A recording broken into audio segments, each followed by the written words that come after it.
आज हमारी साइंस की क्लास नंबर 3 है।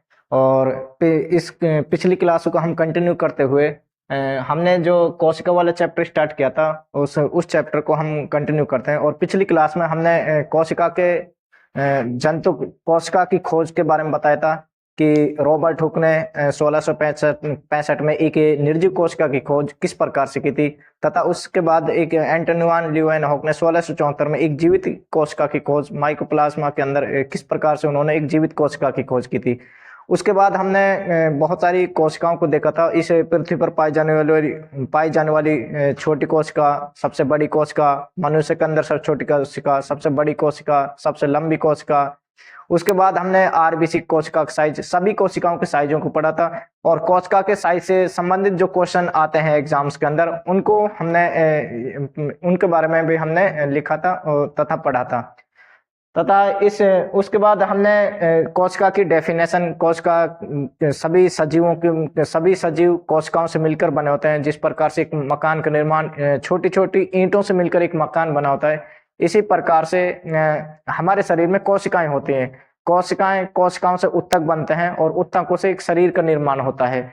तो आज हमारा जो कोशिका वाला जो क्लास है, इसमें हम सभी कोशिकाओं, चाहे वे एक पादप कोशिका हो या एक जंतु कोशिका हो, पादप कोशिका और जंतु कोशिका में अधिकतर कोशिकांग क्या होते हैं, उनका फंक्शन सेम होता है, सिमिलर फंक्शन होता है। जिस प्रकार से एक पादप कोशिका में केंद्रक होता है, केंद्रक के अंदर गुणसूत्र पाए जाते हैं, केंद्रिका पाई जाती है तथा केंद्रक द्रव्य पाया जाता है, उसी प्रकार से जंतु कोशिका में भी केंद्रक होता है और उसके अंदर भी गुणसूत्र पाए जाते हैं और उसके अंदर केंद्रिका पाई जाती है। इसी प्रकार से और भी बहुत सारे कोशिकांग हैं जो जंतु कोशिका और पादप कोशिका दोनों में पाए जाते हैं और दोनों का सिमिलर फंक्शन होता है, एक जैसा उनका कार्य होता है। तथा हम क्या करेंगे कि हम जंतु कोशिका के जो कोशिकांग है और जो पादप कोशिका कोशिकांग, उन सबको एक साथ लेते हुए चलेंगे, एक साथ उनके बारे में स्टडी करेंगे। उनकी इन सभी कोशिकांग की खोज किन किन साइंटिस्ट ने इनकी खोज की थी, इनकी बने किस किस से होते हैं, इनकी संरचना कैसे होती है, और तथा इन सभी कोशिकांगों का फंक्शन क्या होता है। जैसा कि पिछली क्लास में हमने आपको कोशिका भित्ति, कोशिका झिल्ली, उसके बाद कोशिका द्रव्य, केंद्र के बाद अंतःपर्दव जालिका, गोल्जिकाए, राइबोसोम, लाइसोसोम, माइटोकॉन्ड्रिया, लवक, रिक्तिका, ये सारे जो कोशिकांग लिखवाए थे जंतु कोशिका और पादप कोशिका में, इन सारे कोशिकाओं के बारे में आज हम एक एक करके उनके बारे में डिस्कस करेंगे। तो हम किस प्रकार से डिस्कस करेंगे कि पादप कोशिका और जंतु कोशिका दोनों के हम कोशिकांगों को यहाँ एक एक करके लिखेंगे। तथा बाद में हम क्या करेंगे कि जब हम एक और क्लास ले लेंगे और उसमें हम दोनों का अंतर बता देंगे कि जो ये कोशिकांग है ये पादप के अंदर पाया जाता है या जंतु के अंदर पाया जाता है। तो इसी प्रकार से आज हमारी कोशिकांग का जो हमारा पहला कोशिकांग होता है वह होता है कोशिका भित्ति। कोशिका सबसे पहले आज हम कोशिका भित्ति के बारे में पढ़ेंगे। जो कोशिका भित्ति है ये पादपों के अंदर पाई जाती है। सबसे पहले हम ये पढ़ेंगे कि कोशिका भित्ति की खोज इसको पहली बार किसने देखा था। जो कोशिका भित्ति मैंने आपको पढ़ाया था कि जो रॉबर्ट हुक था, रॉबर्ट हुक ने एक कॉर्क की लकड़ी के अंदर एक निर्जीव कोशिका देखी थी। जो निर्जीव कोशिका उसने देखी थी रॉबर्ट हुक ने, जब उसने कोशिका को देखा था तो उसने कोशिका के अंदर के अंगों को नहीं देखा था कि कोशिका के अंदर क्या है, उन्होंने सिर्फ कोशिका को बाहर से देखा था। और उन्होंने कहा था कि जो कोशिका ये कमरे जैसी संरचना का छोटे कमरे जैसी संरचना है, या मधुमक्खी के छत्ते जैसी संरचना है, या बक्से जैसी संरचना उन्होंने कहा था। तो पहली बार जो कोशिका देखी थी वो रॉबर्ट हुक ने देखी थी। तथा जो वह कोशिका उसने रॉबर्ट हुक ने देखी थी वो रॉबर्ट हुक ने उसको बाहर से देखा था, केवल उसका बाहर से उसको देखा था। इसलिए हम कह सकते हैं कि रॉबर्ट हुक ने कोशिका के बाहर वाला अंग, और जो कोशिका का बाहर वाला अंग, कॉर्क की लकड़ी की जो कोशिका का बाहर वाला अंग होता है वह कोशिका भित्ति होती है। तो इस प्रकार से हम ये भी कह सकते हैं कि रॉबर्ट हुक ने पहली बार जो कोशिका भित्ति देखी थी वो रॉबर्ट हुक ने देखी थी। तो सबसे पहले हम अगर इसकी खोज के बारे में पूछा जाए कि कोशिका खोज किसने की थी या इसको पहली बार किसने देखा था कोशिका भित्ति को, तो कोशिका भित्ति को पहली बार रॉबर्ट हुक ने एक कॉर्क की लकड़ी के अंदर इस कोशिका भित्ति को देखा था 1665 में। इसके बाद क्वेश्चन ये पूछा जाता है कि सर ये कोशिका भित्ति ये किस किस के अंदर पाई जाती है। कोशिका भित्ति पादपों के अंदर भी पाई जाती है। जो पादप होते हैं वह उनका जो बाहरी आवरण होता है वह कोशिका भित्ति से बना होता है। पादप के अंदर कोशिका भित्ति, जो जीवाणु होते हैं उनके जो बाहरी संरचना होती है, शरीर के बाहरी जो आवरण होता है वह भी कोशिका भित्ति होती है। इसी प्रकार से जो शैवाल होते हैं, जैसे पानी के अंदर जो शैवाल पाए जाते हैं, इन पर भी कोशिका भित्ति होती है, बाहरी आवरण। उसके बाद जो कवक होते हैं उनका जो बाहरी आवरण होता है वह भी कोशिका भित्ति होती है। तो कोशिका भित्ति पादपों के अंदर पाई जाती है, जीवाणुओं के अंदर भी कोशिका भित्ति पाई जाती है, शैवाल के अंदर भी कोशिका भित्ति पाई जाती है और कवकों के अंदर भी कोशिका भित्ति पाई जाती है। तो क्वेश्चन अब ये बनता है कि कोशिका भित्ति पाई किन किन के अंदर कोशिका भित्ति नहीं पाई जाती है। तो एक, जंतुओं के अंदर कोशिका भित्ति नहीं पाई जाती है। दूसरा प्रोटोजोआ, प्रोटोजोआ और जंतु, इन दोनों के अंदर कोशिका भित्ति नहीं पाई जाती है। इसके बाद अब पादप में कोशिका भित्ति पाई जाती है, जीवाणु में कोशिका भित्ति, शैवाल और कवक, इनमें कोशिका भित्ति पाई जाती है। अब हम ये देखेंगे कि जो कोशिका भित्ति इनमें पाई जाती है पादपों के अंदर, ये बनी किसकी होती है। तो सबसे पहले जब हम पादप को देखते हैं तो ये पादप की जब कोशिका भित्ति को देखते हैं तो पादप की कोशिका भित्ति सेल्यूलोज की बनी होती है।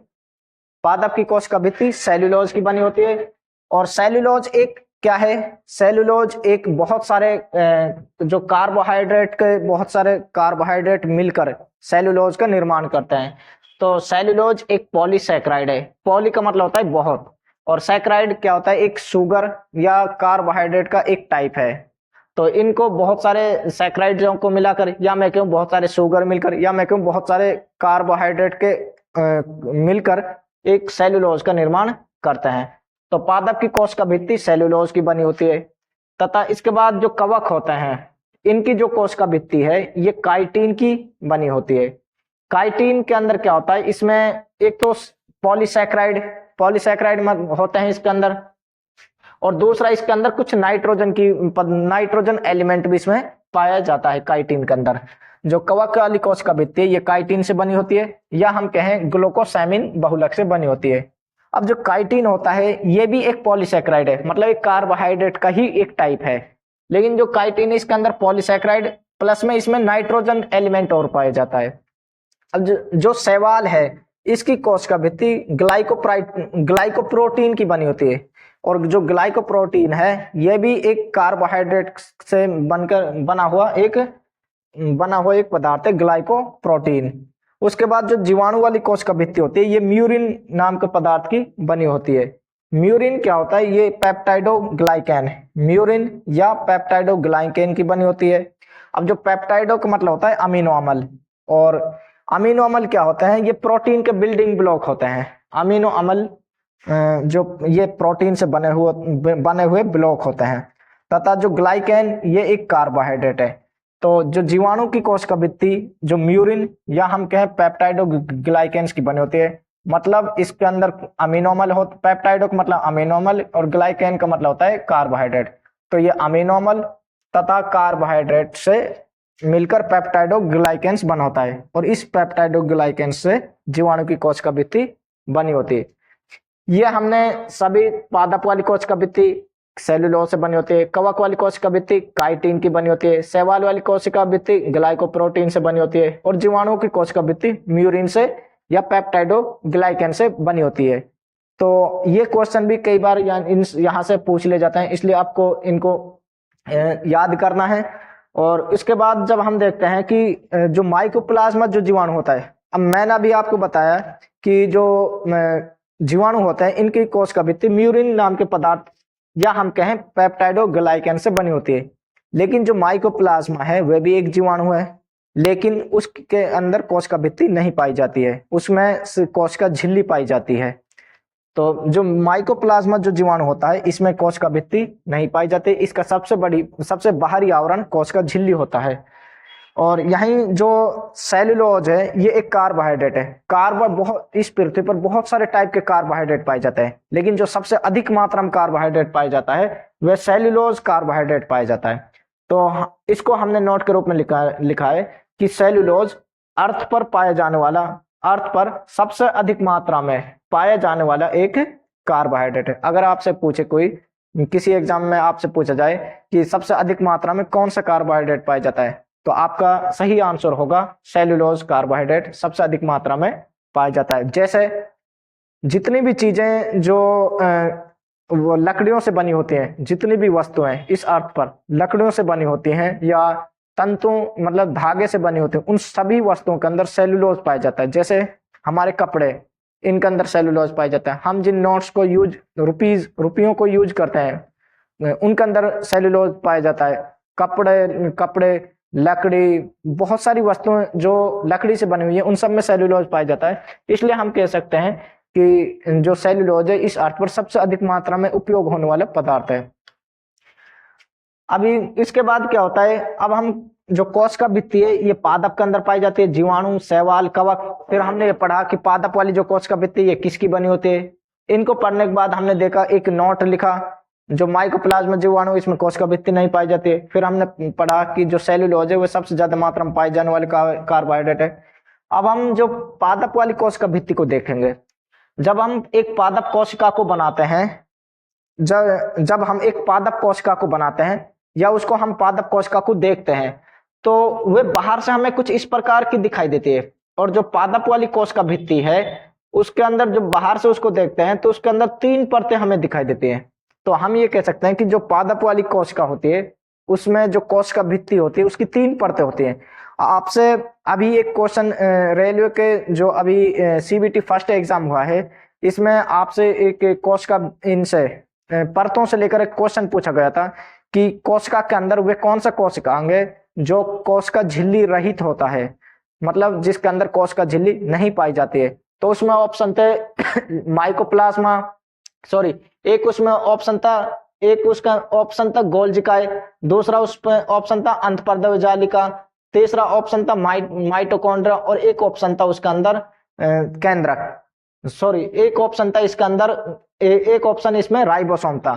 तो जो इन माइटोकॉन्ड्रिया में कोशिका झिल्ली पाई जाती है, उसके बाद गोल्जिकाई में भी झिल्ली, कोशिका झिल्ली इसमें भी झिल्ली होती है, और अंतःपर्दव जालिका पर भी झिल्ली होती है।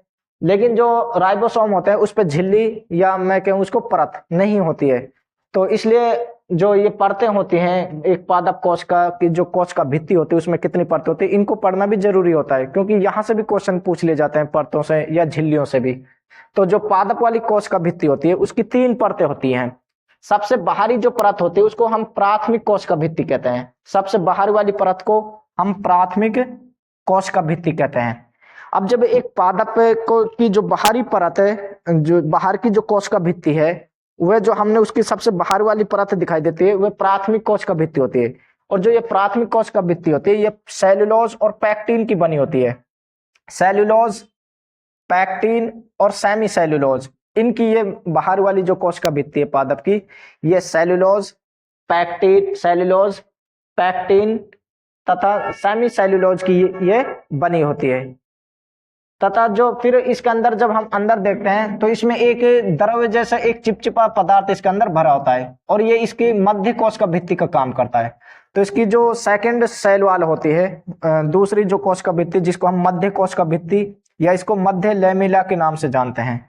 अब जो ये मध्य लेमिला है ये पैक्टिन से बनी होती है। पैक्टिन एक चिपचिपा पदार्थ है जो कि एक पॉलीसैकेराइड मतलब एक कार्बोहाइड्रेट का ही एक टाइप है। तो ये पैक्टिन की बनी होती है। जो बाहर वाली कोशिका भित्ति है ये आपकी सेलुलोज, पैक्टिन, सेमी सेलुलोज से बनी होती है। फिर इसके बाद आती है मध्य कोशिका भित्ति। इस मध्य कोशिका भित्ति को मध्य लेमिला के नाम से भी हम जानते हैं। ये जो मध्य लेमिला है ये पैक्टिन से बनी होती है। फिर इसके बाद आता है द्वितीय कोशिका भित्ति।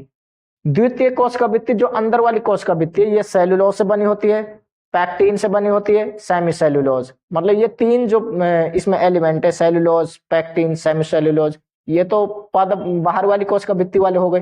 तथा इसमें एक एक्स्ट्रा एलिमेंट और होता है लिग्निन नाम का एलिमेंट इसमें और पाया जाता है।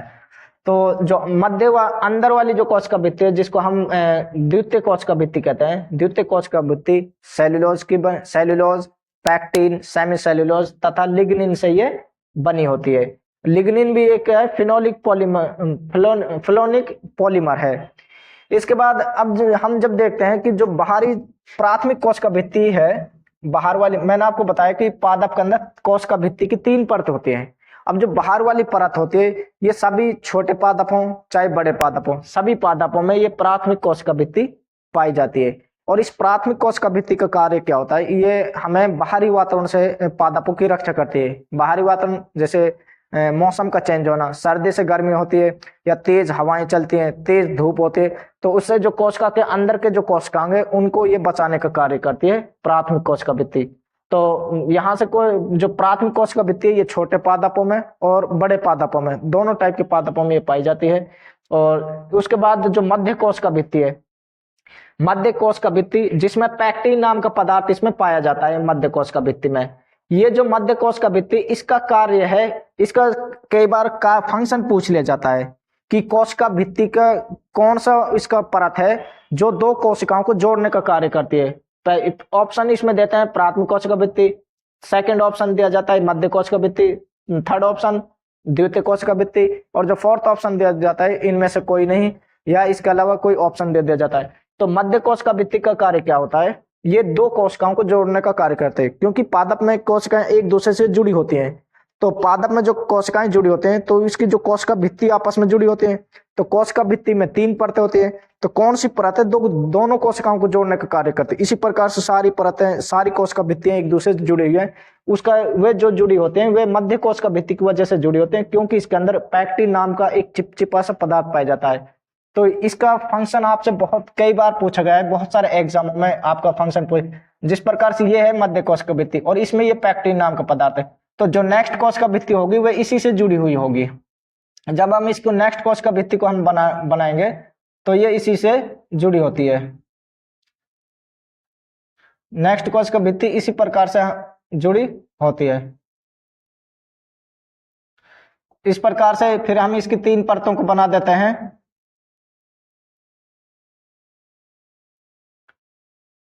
तो जो नेक्स्ट को फिर इसी प्रकार से ये एक चैन बनकर बहुत सारी कोशिकाएं आपस में जुड़ी होते हैं। तो प्राथमिक कोशिका भित्ति का कार्य है ये पादपों को बाहरी वातावरण से उसकी रक्षा करना, पादपों की।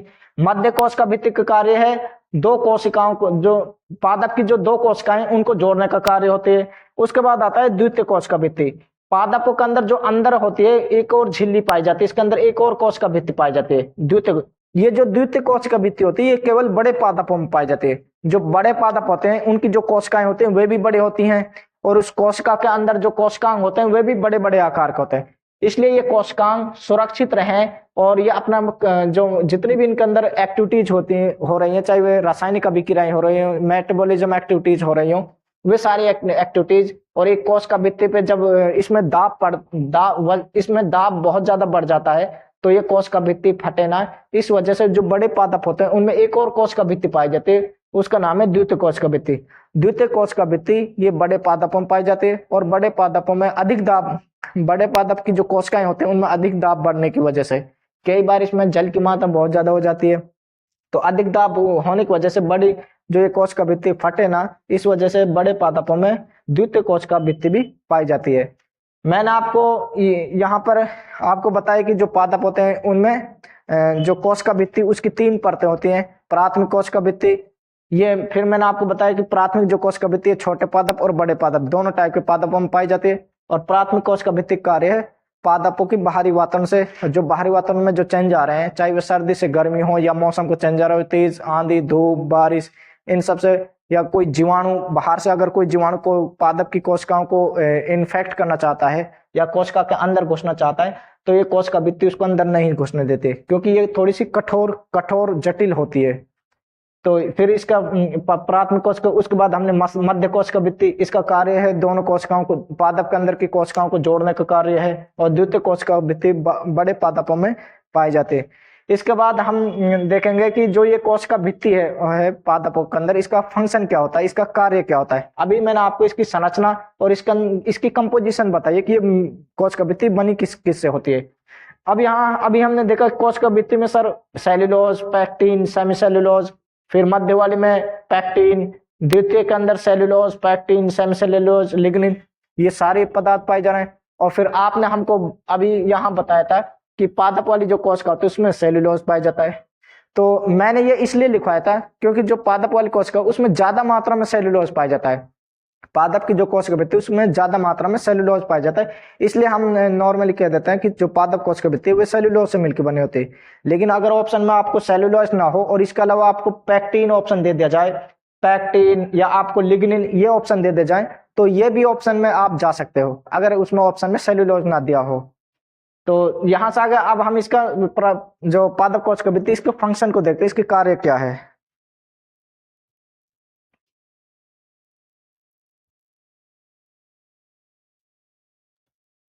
जो पादप कोशिका का जो फंक्शन है वह इसका यह है, पादप कोशिकाओं को जो कोशिका भित्ति है, कोशिका भित्ति पादप कोशिकाओं को की बाहरी वातावरण से रक्षा करती है। बाहरी वातावरण जैसे तेज धूप से जो पादप की रक्षा करेगी, आंधी से ये पादप कोशिका की रक्षा करती है कोशिका भित्ति, तथा एक पादप को अगर कोई वायरस या कोई जीवाणु इन्फेक्टेड उसको संक्रमित करना चाह रहा है तो उससे भी ये उसकी रक्षा करती है। सेकंड जो कोशिका भित्ति का जो सेकंड फंक्शन है वह है ये कोशिका के जो अंदर के जितने भी कोशिकांग है, जैसे कोशिका के अंदर केंद्रक होता है, केंद्रक, उसके बाद अंतःपर्दजालिका, गोल्जिकाए, रिक्तिका, माइटोकॉन्ड्रिया और हरित लवक इन और तथा राइबोसोम, और इसके अंदर कोशिका द्रव्य,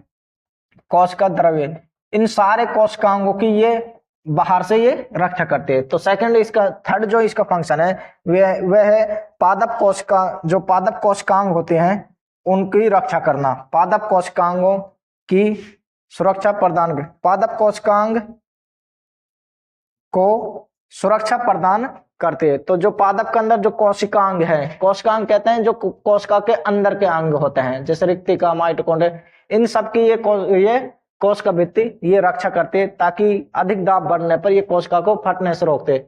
जो नेक्स्ट फंक्शन होता है कोशिका भित्ति का, जो सबसे मेन इंपॉर्टेंट फंक्शन होता है, इसके दो फंक्शन मेन इंपॉर्टेंट होते हैं। एक फंक्शन हो गया कि ये बाहरी वातावरण से रक्षा करती है, दूसरा जो मेन इंपॉर्टेंट फंक्शन होता है कोशिका भित्ति का एक पादपों के अंदर या जीवाणु कवक शैवाल के अंदर, वो होता है कोशिका को फटने से रोकना, या उसको बाहर अधिक दाब बढ़ने पर कोशिका को फटने से ये रोकती है।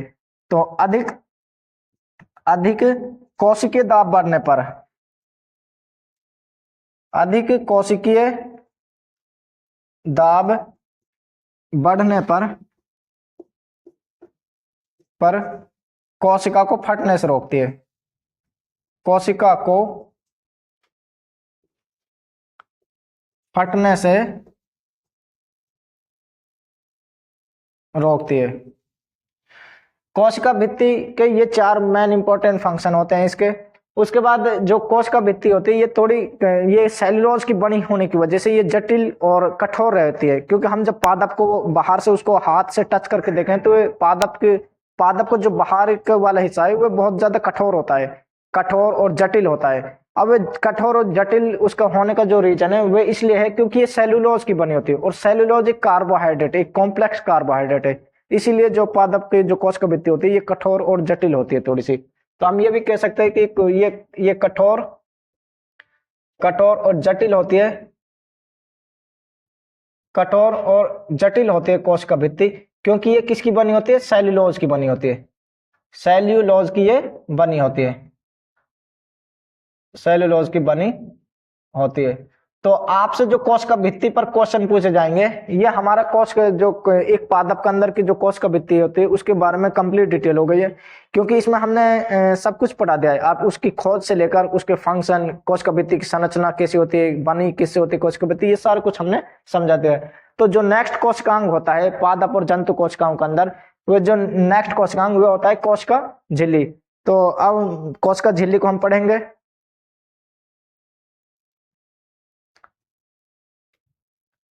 कोशिका भित्ति के बाद जो नेक्स्ट कोशिकांग आता है वह कोशिका झिल्ली है। कोशिका झिल्ली, अब हम ये देखेंगे कि कोशिका झिल्ली किन किन जीवों के अंदर ये पाई जाती है। कोशिका झिल्ली सभी पादपों के अंदर पाई जाती है, लेकिन जो पादपों के अंदर जो सबसे बाहरी आवरण होता है वह कोशिका भित्ति होता है, तथा जो दूसरे नंबर का आवरण वह कोशिका झिल्ली होता है। जंतुओं में कोशिका झिल्ली पाई जाती है, लेकिन जो जंतुओं में कोशिका झिल्ली है ये सबसे बाहरी आवरण होता है। तो आपसे क्वेश्चन पूछ लिया जाता है कि पादपों के अंदर सबसे बाहरी आवरण कौन सा होता है, वह होता है कोशिका भित्ति। और वहीं जंतुओं के अंदर सबसे बाहरी आवरण कोशिका झिल्ली होता है। प्रोटोजोआओं में भी कोशिका झिल्ली पाई जाती है, कवकों के अंदर कोशिका झिल्ली और जीवाणु, इन सभी के अंदर कोशिका झिल्ली पाई जाती है। अब हम ये देखेंगे कि जैसे एक जंतु है या मनुष्य है, हमारी जो बाहरी आवरण है ये कोशिका झिल्ली का है, और वहीं पादपों का जो बाहरी आवरण है वह कोशिका भित्ति का बना हुआ है। जब हम उसको टच करके देखते हैं पादप के बाहरी आवरण को, तो वह बहुत ज्यादा कठोर होता है, उसका कठोर होने का रीजन है वह सेल्यूलोज का बना होता है। वहीं जब हम अपना बाहरी आवरण को देखते हैं तो थोड़ा सा लचीला और मुलायम होता है। तो इसलिए हम कह सकते हैं कि जो अब ये कोशिका झिल्ली लचीली और मुलायम क्यों होती है, क्योंकि इसके बनने की वजह से, क्योंकि जो कोशिका झिल्ली है ये प्रोटीन से बनी होती है, लिपिड्स भी इसमें पाया जाता है और इसमें कुछ मात्रा में कार्बोहाइड्रेट भी पाया जाता है। तो इसमें सबसे अधिक मात्रा में प्रोटीन पाया जाता है कोशिका झिल्ली में, 60 से 80% तक। इसलिए हम कई बार बोलते हैं कि कोशिका झिल्ली प्रोटीन से बनी होती है। और इसमें जो लिपिड्स है वे कौन से टाइप का लिपिड्स होता है, इसमें फास्फोलिपिड होते हैं। फास्फोलिपिड जैसे कि कोलेस्ट्रॉल, ये इसके अंदर पाए जाते हैं। तो इसके अंदर जो लिपिड है ये 20 से 40% तक पाया जाता है। तथा कार्बोहाइड्रेट कोशिका झिल्ली में कुछ मात्रा में 2 से 10% के बीच में इसमें कार्बोहाइड्रेट भी पाया जाता है। जो कार्बोहाइड्रेट है ग्लाइकोलिपिड और तथा ग्लाइकोप्रोटीन वाला होता है, ग्लाइकोलिपिड और ग्लाइकोप्रोटीन वाला इसमें होता है। तो ये इसकी हमने कंपोजिशन पढ़ी कि कोशिका झिल्ली बनी किस किस पदार्थों से मिलकर ये बनी होते हैं। तो इसमें जो सबसे मेन और मुख्य पदार्थ होते हैं कोशिका झिल्ली में वे होते हैं प्रोटीन और लिपिड्स। तो हम कह सकते हैं कि कोशिका झिल्ली प्रोटीन और लिपिड्स मतलब वसा, प्रोटीन और वसाओं से कोशिका झिल्ली बनी होती है। उसके बाद हम इसकी संरचना को देखते हैं कि कोशिका झिल्ली देखने में कैसी दिखाई देती है।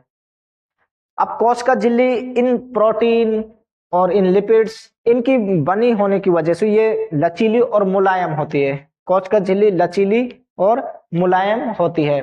तो अब इसकी संरचना को देखते हैं कि जब इसको हम एक माइक्रोस्कोपी के अंदर इसको देखा जाता है कोशिका झिल्ली को, तो ये हमें कैसी दिखाई देते हैं। जिस प्रकार से हमने कोशिका भित्ति को एक सूक्ष्मदर्शी के अंदर जब देखा था या उसको हमने देखा था कि कोशिका भित्ति में 3 परतें थी, इसी प्रकार इसमें देखते हैं कि इसमें कितनी झिल्लियां या कितनी परतें इसकी होती हैं।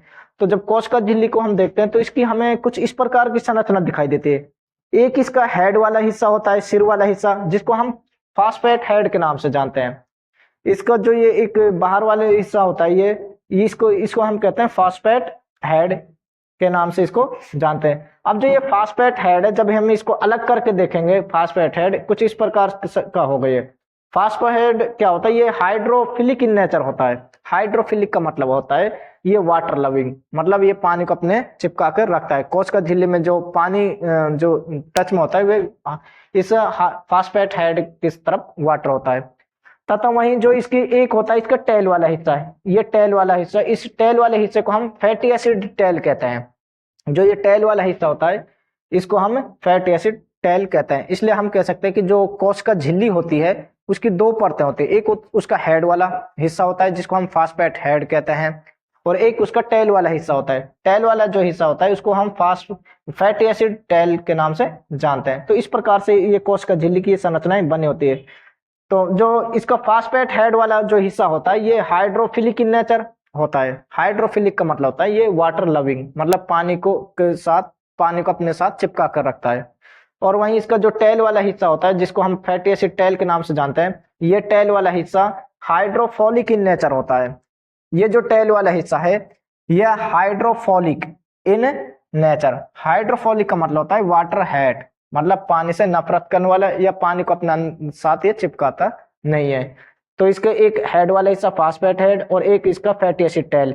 और जो कोशिका झिल्ली होते हैं, चाहे वे पादप कोशिकाओं के अंदर हो, चाहे जंतु कोशिका या जीवाणु वाली कोशिकाओं के अंदर हो, जो कोशिका झिल्ली की दो परतें इसकी चलती हैं, 2 कोशिका झिल्लियां होती हैं। तो इस प्रकार की उनकी संरचना होती है, एक हेड वाला हिस्सा, एक टेल वाला हिस्सा। ये जो संरचना है इसको हम फ्लूइड मोज़ेक मॉडल के नाम से जानते हैं। इस प्रकार की संरचना को हम फ्लूइड मोज़ेक मॉडल के नाम से जानते हैं। ये बहुत ही ज्यादा इंपॉर्टेंट क्वेश्चन है आपका कि जो कोशिका झिल्ली होती है ये किस टाइप का इसकी जो संरचना होती है वो कौन से मॉडल की होती है।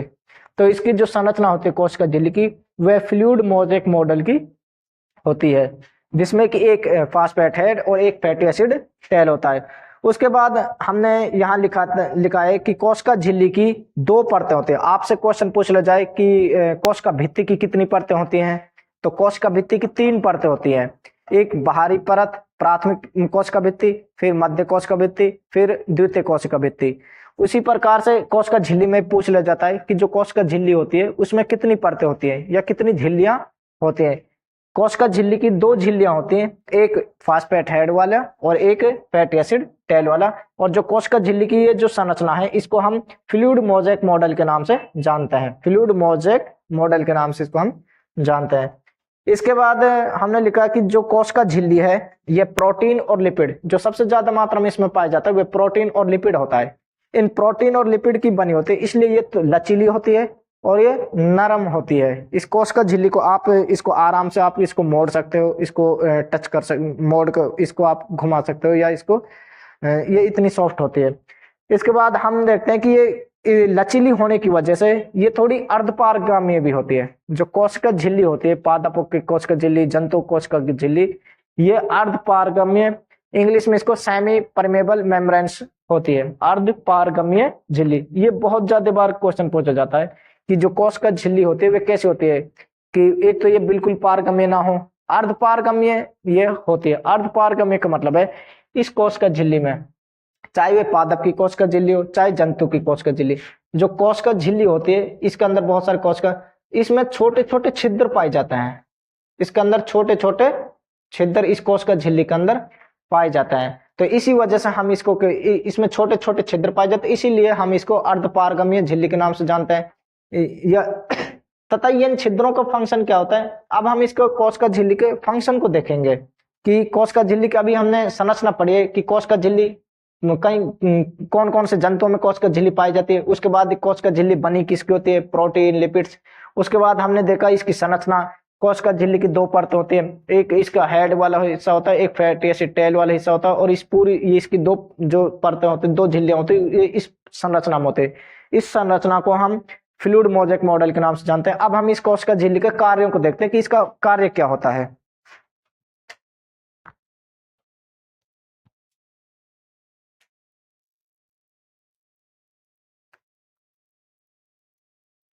इसके बाद हम कोशिका झिल्ली के फंक्शन को देखते हैं। तो इसका जो पहला कार्य है कि कोशिका झिल्ली जंतुओं के अंदर ये बाहरी आवरण होता है। तो बाहरी आवरण होने की वजह से ये जंतुओं की बाहरी वातावरण से रक्षा करती है। तेज हवा, तेज धूप, जैसे एक मनुष्य के अंदर कोई वायरस अगर हमारे बॉडी में एंटर करना चाह रहा है तो ये कोशिका झिल्ली हमें उससे रक्षा करेगी, हमारी वायरसों से, जीवाणुओं से, हानिकारक जो जीवाणु होते हैं उनसे ये किसी भी जंतु, चाहे वो मनुष्य हो या कोई अदर जानवर हो, उनकी ये कोशिका झिल्ली रक्षा करती है। तो पहला कार्य, तथा ये हमारी कोशिका जो झिल्ली है ये हमें तेज धूप से भी हमें बचाती है, तेज हवाओं से हमारे शरीर को ये बचाती है, शरीर के इंटरनल जो ऑर्गन होते हैं उनकी रक्षा करती है। तो इसका पहला फंक्शन ये हो जाता है। जो इसका सेकंड फंक्शन क्या होता है कोशिका झिल्ली का, हमें पता है कि जो कोशिका के अंदर बहुत सारे कोशिकांग होते हैं। मैंने आपको एक उनके कोशिकांगों के बारे में लिखवाया भी था कि कोशिका के अंदर कोशिका द्रव्य भरा होता है, इसके अंदर केंद्रक होता है, राइबोसोम, लाइसोसोम, अंतःपर्दजालिका, गोल्जिका, माइटोकॉन्ड्रिया, और भी ये कोशिकांग इसके अंदर होते हैं। तो कई बार क्या होता है कोशिका के अंदर वाटर की मात्रा बहुत ज्यादा बढ़ जाती है। अब मात्रा ज्यादा बढ़ने की वजह से क्या होता है कोशिका के पर इस पर दाब, इसकी जो ये झिल्ली ये होती है, बाहरी बाउंड्री होती है, इस पर बहुत ज्यादा प्रेशर बढ़ जाता है, मतलब कोशिकीय दाब कहते हैं इसको। अब ये दाब बढ़ने की वजह से क्या करेगा कोशिका झिल्ली, इसको थोड़ा, कोशिका जो दाब बढ़ा है इसको कोशिका को फटने के चांस बढ़ जाते हैं। तो कोशिका झिल्ली क्या करेगी, इसको कोशिका को फटने से रोकती है। अगर कोशिका फटने से रोकते तो ताकि कोशिका के अंदर सारे जो इंटरनल इसके कोशिका के अंदर जितने भी कोशिकांग हैं वो सारे अपने मेटाबॉलिज्म एक्टिविटी ने सही तरह करते रहे। तो उनके लिए क्या है, एक रक्षा का कार्य कर रही है, कोशिका को फटने से रोक रही है। तो सेकंड कार्य ये इसका हो जाता है कि अधिक कोशिकीय दाब बनने पर कोशिका को फटने से ये रोकती है। जो तीसरा फंक्शन है कोशिकीय झिल्ली का, ये क्या है, कोशिका जो झिल्ली है ये इसमें छोटे छोटे छिद्र होते हैं। छिद्र होने की वजह से इसको हम अर्धपारगम्य झिल्ली कहते हैं। अब अर्धपारगम्य झिल्ली के होने की वजह से क्या फायदा हुआ कि जैसे एक जंतु बहुत सारी कोशिकाओं से मिलकर बने हो और सारी कोशिकाएं एक दूसरे से जुड़ी होती हैं, तो जब कोशिकाएं एक दूसरे से जुड़े होते हैं, कई बार क्या होता है, एक नई कोशिका का जब निर्माण होता है, एक नई कोशिका का निर्माण होता है, या किसी कोशिका के अंदर जो पोषक तत्व हैं, जो कि इसके अंदर बहुत सारे खनिज पदार्थ इसके अंदर भरे होते हैं, इस द्रव्य के अंदर प्रोटीन है और भी बहुत सारे खनिज पदार्थ इसके अंदर भरे होते हैं। तो कई बार कि अगर यदि किसी कोशिका के अंदर कोई पोषक तत्वों की कमी पड़ जाए, तो एक कोशिका इनमें अर्धपारगम्य होने की वजह से क्या होता है कि जिस कोशिका के पास ज्यादा पोषक तत्व वे उसको आसानी से ट्रांसफर कर देती है। तो इसका मतलब ये नियंत्रण कर रही है पोषक तत्वों का। कोशिका झिल्ली क्या करती है, कोशिका के अंदर के जो पोषक तत्व हैं या उसके अंदर द्रव्य पदार्थ है उसकी मात्रा को नियंत्रित करके रखती है। अगर इसके अंदर अधिक मात्रा में द्रव्य भर जाता है तो इस कोशिका द्रव्य को ये अगली कोशिका में पहुंचा देती है, या अगर यदि पोषक तत्वों की कमी पड़ गई किसी कोशिका में तो आसानी से एक कोशिका से पोषक तत्व दूसरी कोशिका में चले जाते हैं। तो ये भी इसका मेन इंपॉर्टेंट फंक्शन है। क्वेश्चन पूछा जाता है कि वे कोशिका का कौन सा कोशिकांग होता है जो कोशिका द्रव्य की मात्रा को नियंत्रित करता है या पोषक तत्वों की मात्रा को नियंत्रित करके रखता है। तो जो कोशिका झिल्ली है ये पोषक तत्वों की मात्रा को और कोशिका द्रव्य की मात्रा को नियंत्रित करके रखती है। अधिक होने पर दूसरी कोशिका को दे देती है और कम होने पर दूसरी कोशिका से ये इनको ले लेती है। जो नेक्स्ट फंक्शन होता है ये अर्धपारगामी, ये मैंने आपको समझा चुका हूं इसको। उसके बाद हमने एक नोट करके लिखा है, यहाँ जो तीसरा फंक्शन इसका लिखा है कि ये अर्धपारगामी होने की वजह से आवश्यक पोषक तत्वों को एक कोशिका से दूसरी कोशिका को आसानी से ये पहुंचाए जा सकते हैं, एक कोशिका से दूसरी कोशिका के लिए। अतः ये कोशिका द्रव्य और आवश्यक तत्वों की मात्रा को ये नियंत्रित करके रखते हैं, पोषक तत्वों की मात्रा को। अब ये अर्धपारगम्य, इसको हम चयनात्मक पारगम्य झिल्ली के नाम से जानते हैं। जो कोशिका झिल्ली है ये अर्धपारगम्य होती है, अर्धपारगम्य, या इसको हम चयनात्मक पारगम्य, चयनात्मक पारगम्य या वर्णात्मक पारगम्य, वर्णात्मक